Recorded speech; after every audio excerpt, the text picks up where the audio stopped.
In today's clip, I'm going to tell you how I became part of the 1% and how fleeting it may all be, all while never having done a single second of any side hustle whatsoever. Okay, I'll talk about how I got there personally, what a key strategy I stuck with to get there, and why I don't think side hustles are entirely necessary. Ayo, Zempak here. In my last edutainment segment, I left it in my mid 20s, approaching my late 20s in terms of work. Okay, so I was interviewing a lot, got a job that paid me just about six figures, but that is when I decided to take a chance at a startup. Okay, and about a year and a half later, it ended up being bought by a giant tech company, and after that was the period that I call phase two of my quote unquote career because it paid well. So well to the point that the vast majority of my lifetime income comes simply from that 8.5 years that I worked at giant tech companies. And it was in the multiple of millions, right, in 8.5 years. And specifically, in the last 5 years I was at the job before I left the corporate world entirely, I was averaging well in the mid six figures, which I believe by any measure in the United States, that puts me in the 1%. And that is consistently, okay?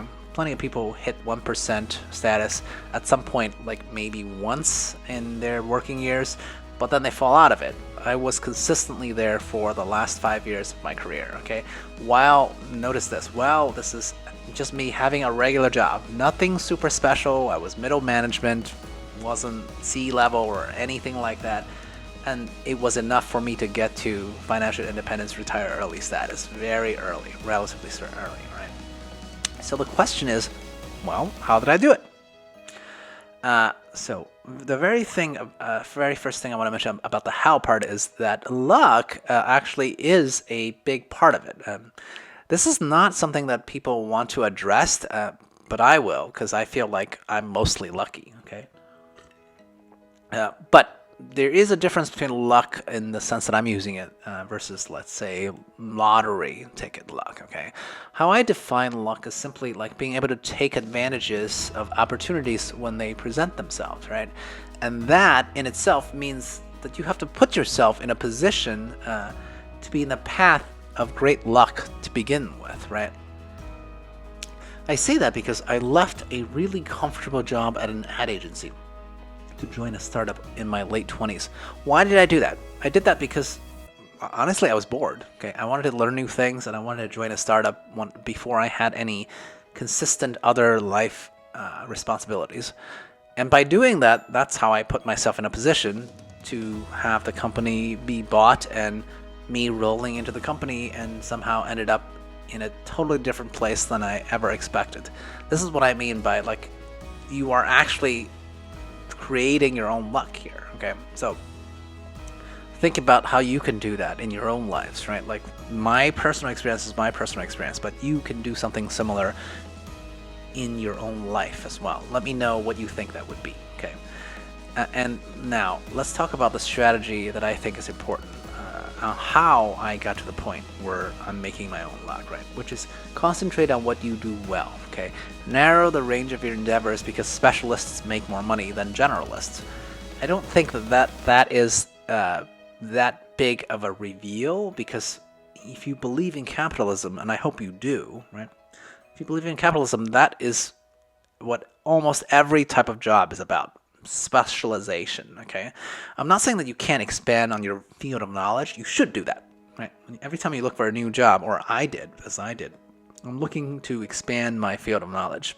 However, I knew what my primary value was. Okay, so when you're looking for a new job, while you want to learn something that you haven't done before, what I don't want you to do is like lose sight of how you got to that interview to begin with, right? Because every time, if it's not your first job, every time you get to a new interview, they actually want to know what you bring to the table, right? Like, what is the value that you're bringing? If you know what that is, you can learn new aspects of from a workplace to supplement what it is that you do very well. And this is how you get to be honest, to keep your job and to find new ones and to really, get into the climbing the corporate ladder part, right? Like of just having a regular job. All right. Finally, I mentioned how I got to FIRE without any kind of side hustles, right? So is that really necessary?